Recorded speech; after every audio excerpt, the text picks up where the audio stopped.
Pria dan wanita ini jatuh ke dalam lubang sedalam 5 meter.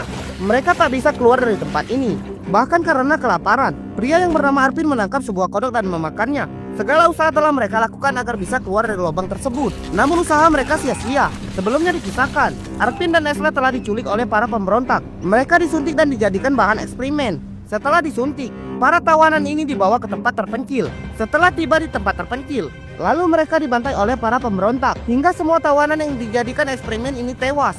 Dan setelah tawanan yang dijadikan eksperimen ini tewas, mereka akan bangkit lagi dan berubah menjadi zombie. Namun Arvin dan Esla berhasil lolos dari tembakan para pemberontak hingga mereka masuk ke lubang yang dalam saat dikejar oleh para pemberontak itu.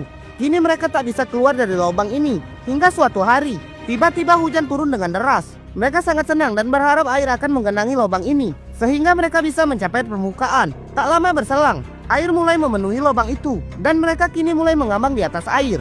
Keduanya saling membantu agar tak tenggelam. Arvin memegang akar pohon, sementara Esla, ia bergantung pada tubuh Arvin. Permukaan tampaknya tinggal 1 meter lagi, namun mereka masih tak bisa mencapai permukaan. Setelah sekian jam terendam air, Arvin meminta Esla untuk naik ke atas melalui akar pohon yang bisa ia pegang. Namun usaha Esla gagal, ia malah terjatuh dan tenggelam.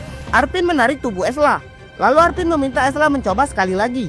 Arvin meminta Esla naik ke atas tubuhnya. Dengan menginjak tubuh Arvin, Esla berhasil mencapai permukaan. Ia merangkak keluar dari lubang. Lalu Esla melihat ke belakang. Ternyata Arvin tak ikut naik. Esla yang lemah kembali melihat ke lubang dan ingin menarik Arvin. Namun ia tak melihat Arvin. Tampaknya Arvin telah tenggelam saat diinjak oleh Esla. Esla menangis dan memanggil-manggil Arvin. Namun Arvin tak muncul.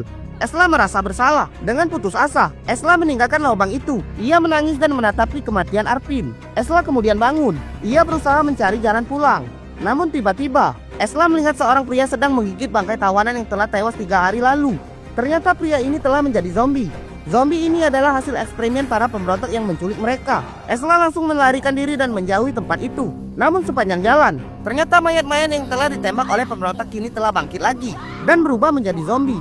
Bahkan zombie-zombie ini mengejar Esla. Esla berlari ketakutan. Ia kembali ke lubang tempat Arvin tenggelam. Namun saat Esla melompati lubang itu, tiba-tiba kaki Esla ditarik seseorang dari belakang. Ternyata itu Arvin. Arvin kini telah tewas dan berubah menjadi zombie. Arvin menarik Esla ke dalam lubang.